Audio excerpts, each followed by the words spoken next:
What happens when a rookie quarterback decides he doesn't need the NFL's permission to become wealthy? The league just found out the hard way.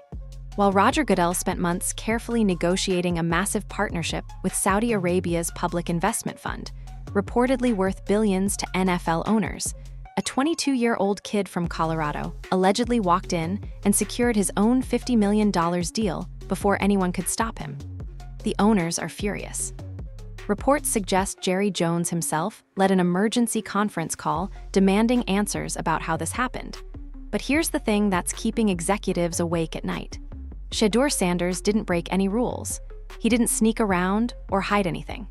He allegedly found a loophole in his contract that allowed him to move faster than 32 billionaires combined. This isn't just a story about one player securing a bag. This is about the moment the NFL realized its entire power structure might be crumbling. The league spent decades controlling player narratives, dictating who gets paid and when, deciding whose career flourishes and whose gets buried. But what happens when a player builds an empire before he even takes his first professional snap? Everything changes. And the old guard isn't ready for what comes next. To understand why this alleged deal has sent shockwaves through league offices, you first need to understand what the Public Investment Fund actually is. This isn't some random investment group throwing money at athletes. The PIF controls over $700 billion in assets. They've purchased entire soccer leagues, launched LIV Golf to compete directly with the PGA Tour, invested heavily in WWE, and made moves in Formula One. When Saudi Arabia decides to enter a sport, they don't tiptoe in. They kick down the door with a checkbook that makes American billionaires look like they're playing with pocket change. The NFL knew this. League executives have reportedly been in negotiations with the PIF for years, trying to secure a partnership that would benefit all 32 teams equally. The idea was simple. Saudi Arabia gets access to America's most popular sport, the NFL gets a massive influx of international investment, and owners split the profits among themselves. Everyone wins. At least, that was the plan. Then Shedeur Sanders allegedly walked into the room and changed everything. Reports suggest he secured a deal to become the global ambassador for football initiatives funded by the PIF. The reported figure sits around $50 million, though some sources suggest it could be significantly higher when you factor in long-term incentives and performance bonuses. What makes this particularly interesting is how it allegedly happened. There's been talk about something called the prime equity loophole in his contract structure. While the specifics remain murky, the general idea is that Sanders structured his business entities in a way that allowed him to negotiate independently of any team obligations. He wasn't acting as a Cleveland Browns employee when this deal allegedly came together. He was acting as Shedeur Sanders the brand, a separate entity entirely. This is where things get spicy for league executives. The NFL operates on the assumption that players are employees first and brands second. Teams expect to have control over major endorsement decisions, especially ones involving foreign governments or sovereign wealth funds. There are league-wide approval processes, committee reviews, and ownership votes that typically need to happen before deals of this magnitude move forward. Sanders allegedly bypassed all of it, not by cheating or lying, but by understanding the system better than the people who created it. He reportedly moved through legal channels so cleanly that by the time owners realized what was happening, the deal was already done. There was nothing to vote on. There was no approval to deny. The papers were allegedly signed, the money was reportedly in motion, and 32 billionaires were left wondering how a rookie outmaneuvered them. The emergency conference call that followed tells you everything you need to know about how ownership responded. Reports indicate Jerry Jones took the lead, which makes sense given his history of pushing boundaries with the league on business matters. The conversation allegedly centered on one question: how do we make sure this never happens again? There's been talk about new contract language that would close the loopholes Sanders reportedly exploited. Some owners allegedly pushed for immediate rule changes that would require league approval for any deal involving foreign investment funds. Others reportedly wanted to go further, suggesting that players should be prohibited from negotiating these types of partnerships entirely. But here's the problem the owners face. They're playing catch-up against a generation of players who grew up watching their predecessors get exploited. These young athletes have seen veterans leave the game broke despite earning millions. They've watched the league generate billions while players receive a fraction of the actual value they create. And most importantly, they've had access to the nil system, which taught them that their personal brand can generate wealth completely independent of team contracts. Shedeur Sanders didn't wake up one morning and decide to outsmart NFL owners. He's been preparing for this moment his entire life. Growing up as the son of Defiance Sanders, he watched one of the most business-savvy athletes in history navigate professional sports. He learned that the system isn't designed to protect players. It's designed to protect ownership interests while extracting maximum value from athletic talent. The only defense against that system is building your own power base before the league can put you in a box. The alleged PIF deal represents exactly that kind of power play. Whether the specific numbers and details prove accurate over time, the concept itself has already changed the conversation. Players are now asking themselves what other loopholes exist. They're wondering what deals they might be able to structure outside traditional league channels. And owners are scrambling to close doors they didn't even know were open. What makes this situation particularly fascinating is the timing. The NFL was reportedly close to finalizing its own PIF partnership when Sanders allegedly moved in. Some reports suggest his deal could actually complicate or delay the league-wide negotiations. If that proves true, one rookie quarterback would have effectively held up billions of dollars in ownership, profits through a deal that benefits him personally. The audacity of that move is what has executives so unsettled. It's not just about the money Sanders allegedly secured. It's about the precedent he potentially set for every player who comes after him. The 2025 NFL Draft was supposed to be Shedeur Sanders' coronation. For months leading up to the event, analysts projected him as a potential top 5 selection. Some mock drafts had him going as high as second overall. His arm talent was undeniable. His leadership qualities were well documented. His production at Colorado spoke for itself. Everything pointed toward a draft night celebration where he'd shake hands with Roger Goodell, hold up a jersey for a premier franchise, and begin his professional career with a massive rookie contract that reflected his perceived value. But that's not what happened. Not even close. As the draft unfolded, name after name got called while Sanders sat waiting. Teams that supposedly needed quarterbacks passed on him. Franchises that had expressed interest suddenly went in different directions.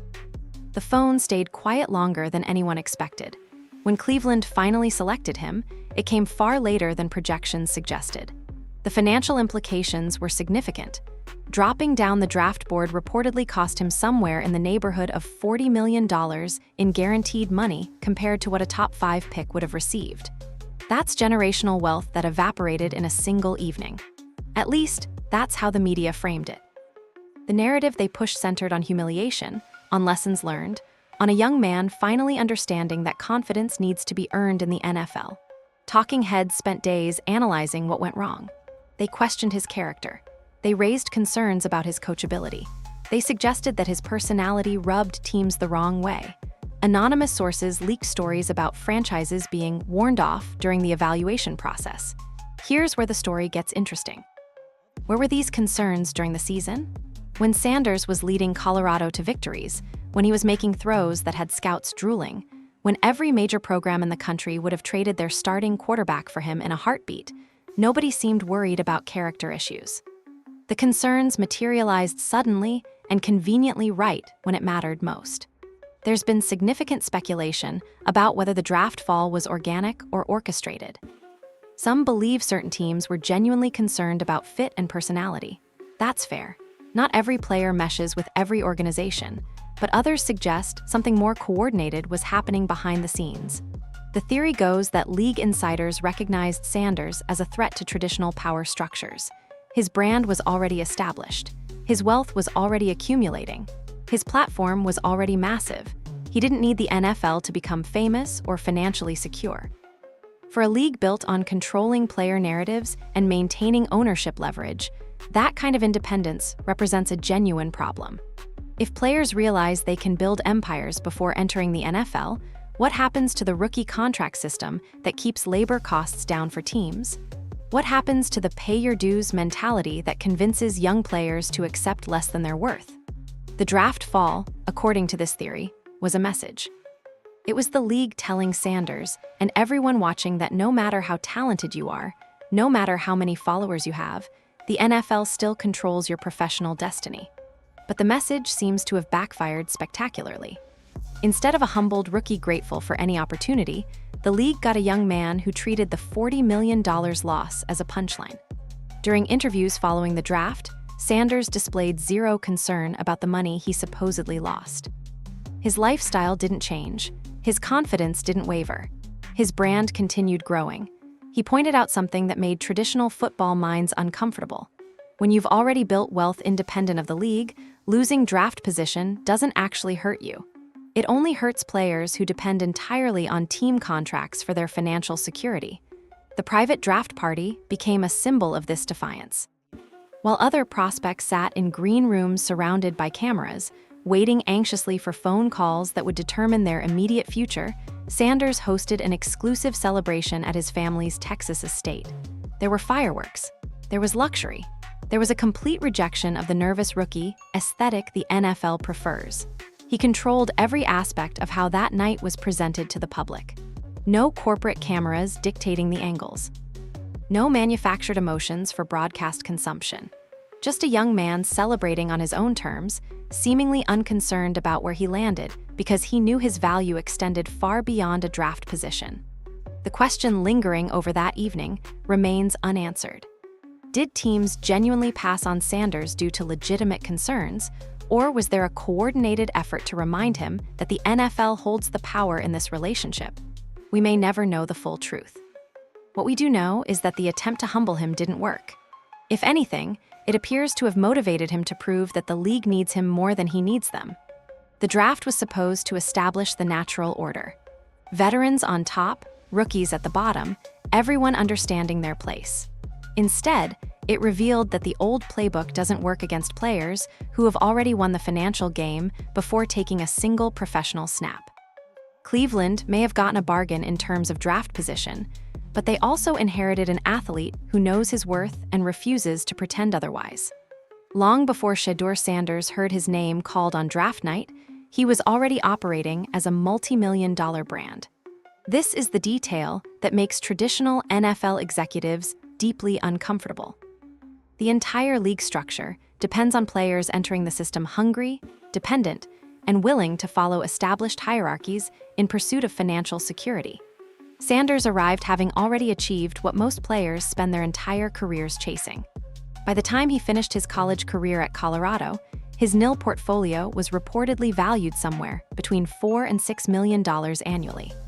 These weren't small local deals or promotional appearances at car dealerships.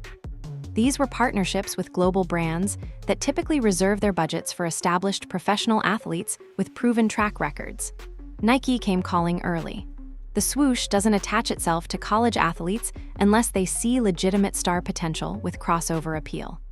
Gatorade followed, connecting Sanders to a legacy of athletic excellence that includes some of the greatest competitors in sports history.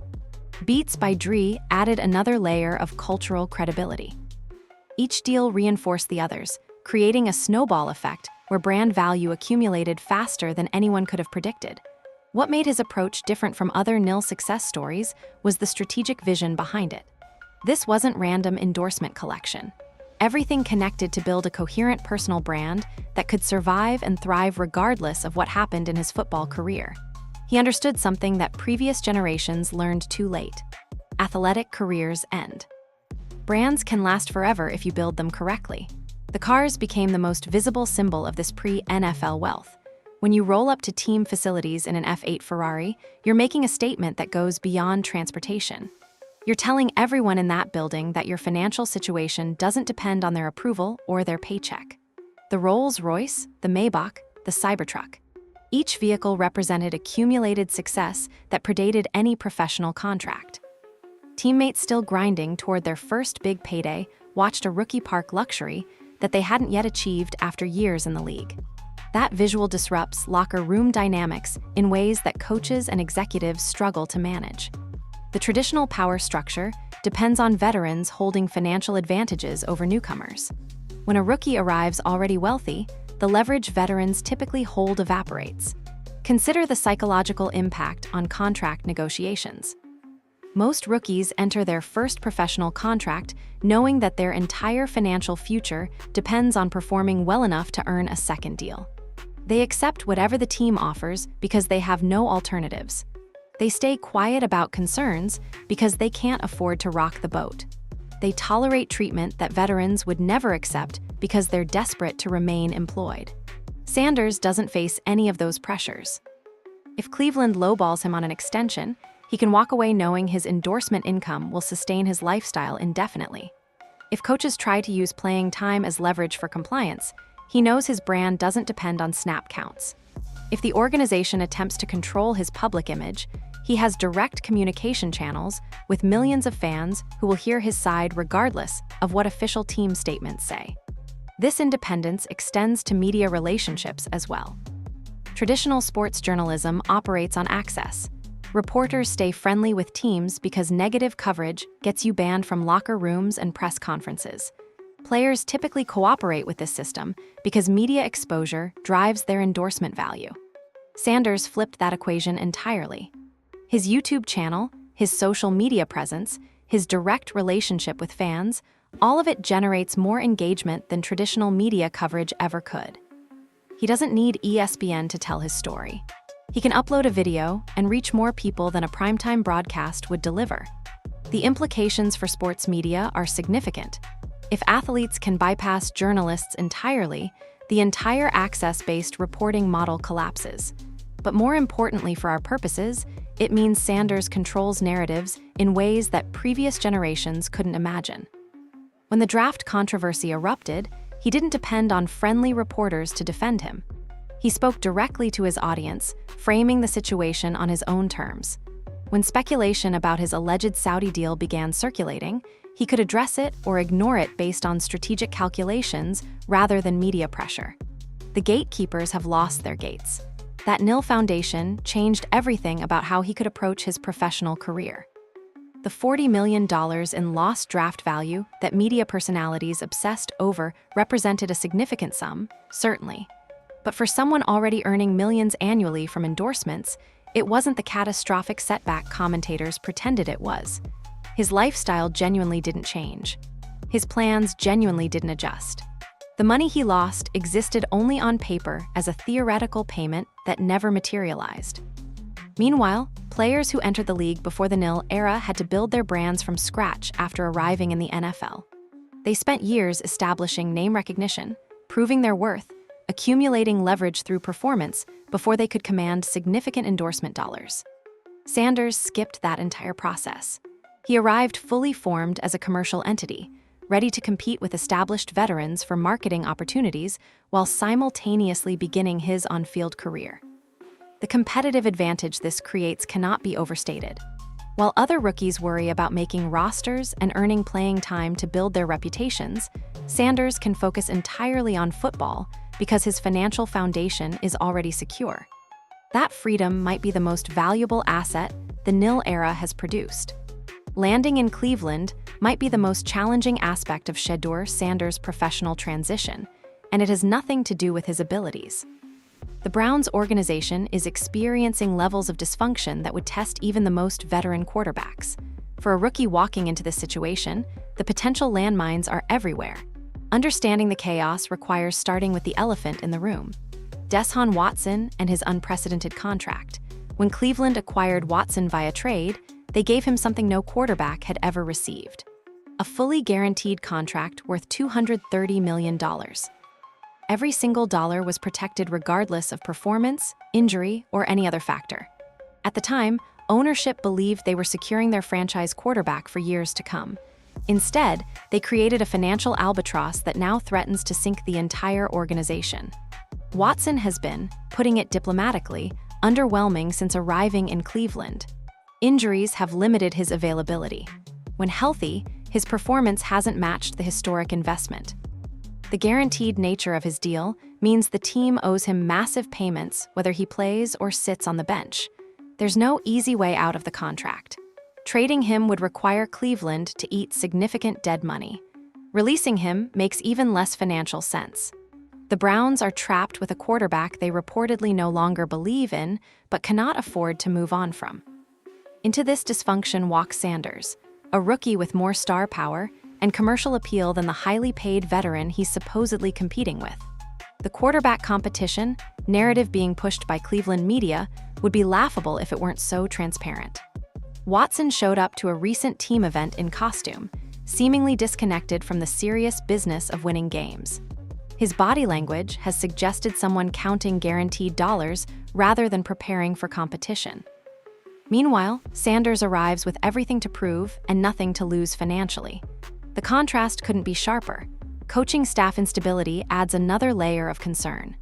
Jim Schwartz, the defensive coordinator who provided stability and tactical expertise, departed during the offseason. His exit left a void in leadership that hasn't been adequately filled. Reports suggest internal tensions between remaining coaches about scheme direction and player utilization. Head coach Kevin Stefanski faces questions about his job security despite previous success. The entire operation feels like it's held together with tape and prayers. For rookie quarterbacks, coaching stability matters enormously. Young players need consistent instruction, clear expectations, and patient development. They need coordinators who will protect them with conservative game plans early before expanding the playbook as comfort increases. Cleveland's current environment offers none of those advantages. Sanders will likely face constantly shifting expectations, potential coordinator changes mid-season, and an organization more focused on survival than development. There's also the matter of roster construction. The Browns have talent in certain areas, but significant holes elsewhere. The offensive line has questions. The receiving core lacks a true number one threat. The running game needs to carry heavy loads to protect whoever plays quarterback. This isn't a situation where a rookie can expect to walk in and immediately succeed based on surrounding talent. Success will require elevating everyone around him while learning the professional game. Perhaps most concerning are reports about internal power dynamics within the building. Rumors suggest head coach Todd Monken operates with significant insecurity, demanding absolute loyalty while struggling to maintain organizational support. In environments like this, young players often become scapegoats for systemic failures. When things go wrong, rookies take blame because they lack the political capital to defend themselves. Sanders enters this situation with unusual leverage thanks to his profile and financial independence, but even that might not protect him from an organization looking for someone to sacrifice. The Cleveland media landscape presents additional challenges. Local reporters have built narratives around Watson being the solution for years. Admitting they were wrong about him would require acknowledging wasted coverage and mistaken analysis. It's easier to create artificial drama around a quarterback competition than to honestly assess what's happening. Sanders will face scrutiny designed not to evaluate his actual performance, but to protect existing storylines. Every incompletion will be magnified. Every rookie mistake will be presented as evidence that he wasn't ready. Meanwhile, Watson's struggles will be explained away with excuses about injury recovery or adjustment periods. The fascinating dynamic here is that Sanders doesn't actually need Cleveland to succeed. His brand, his wealth, his platform. All of it exists independently of whether the Browns figure out their organizational mess. He could theoretically struggle in Cleveland, request a trade, and rebuild his career elsewhere without suffering the financial devastation that typically accompanies failed rookie seasons. That independence might actually work in his favor within the building. Players and coaches who sense desperation can exploit it. An athlete who genuinely doesn't need the job carries different energy. Whether Cleveland's coaching staff recognizes the opportunity they have remains uncertain. Sanders represents exactly the type of franchise-changing talent that can elevate organizations from mediocrity to championship contention. But maximizing that potential requires creating an environment where he can develop, learn, and grow without constant distractions from dysfunctional teammates, unstable coaching, and misleading media narratives. Based on current evidence, the Browns seem unprepared to provide that environment. The battle over Shedeur Sanders extends far beyond football fields and contract negotiations. There's a full-scale war happening over who gets to tell his story, and traditional sports media is losing badly. For decades, the relationship between athletes and journalists followed predictable patterns. Media members received access in exchange for generally favorable coverage. Athletes tolerated interviews and press conferences because exposure drove their endorsement value. Teams controlled what information reached the public by managing which reporters received credentials and scoops. Everyone understood the unwritten rules, and everyone benefited from maintaining them. Sanders represents a complete rejection of that system. His YouTube channel reaches millions of viewers directly. His social media presence generates engagement that dwarfs traditional sports coverage. His Instagram posts get more views than most ESPN segments about him. When he wants to communicate something to his audience, he doesn't call a press conference or leak information to friendly reporters. He simply hits upload and watches the views accumulate. This direct connection with fans eliminates the leverage traditional media once held. Journalists can no longer threaten unfavorable coverage because athletes no longer depend on media for exposure. Reporters can no longer trade access for positive spinning because players can provide their own access through personal content. The gatekeepers have discovered their gates are meaningless when people can walk around them entirely. Watch how this plays out in practice. When controversy erupts around Sanders, traditional media outlets race to frame the narrative first. They contact sources within organizations, compile quotes from anonymous insiders, construct stories that fit pre-existing templates about confident young athletes needing humility.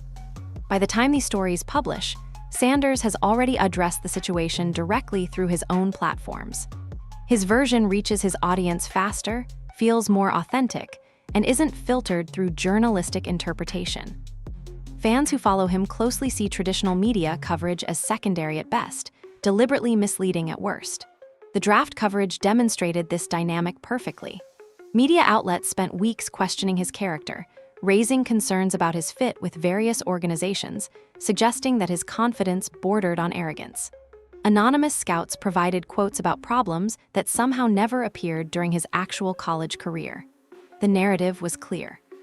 This young man needed to be taken down a peg. He needed to learn that the NFL doesn't tolerate players who act like they've already made it. But Sanders controlled the counter-narrative throughout. His draft party content showed celebration rather than devastation.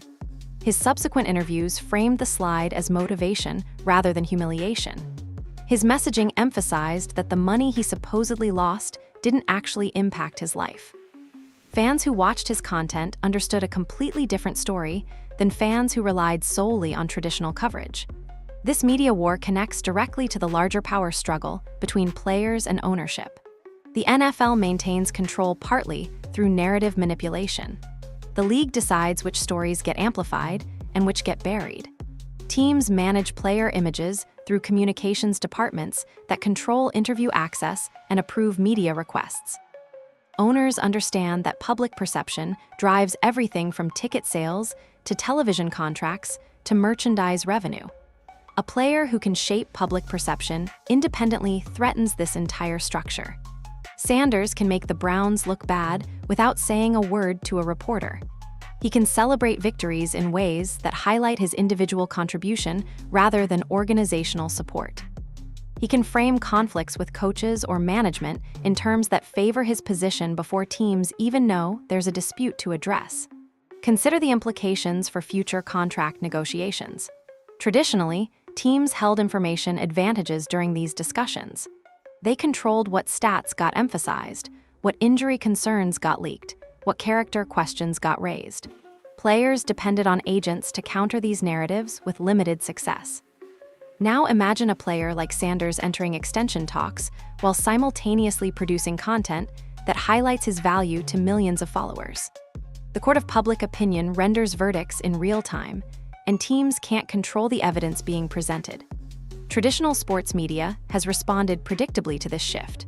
Some journalists have become openly hostile, framing player-produced content as self-promotional propaganda while positioning their own work as objective truth. Others have adapted, recognizing that collaborating with athlete platforms might be more profitable than competing against them.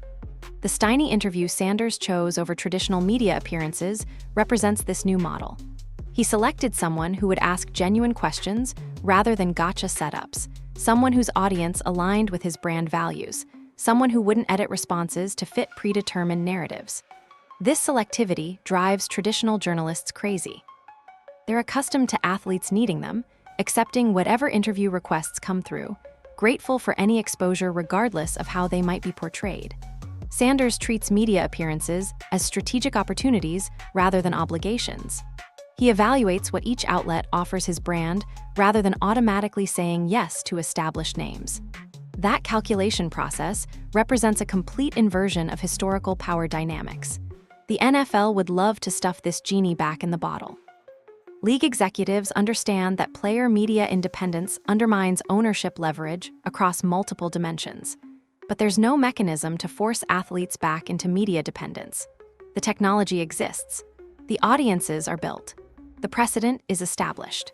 Future players will enter the league having watched Sanders operate and understanding that they too can control their own narratives rather than accepting whatever stories traditional media chooses to tell.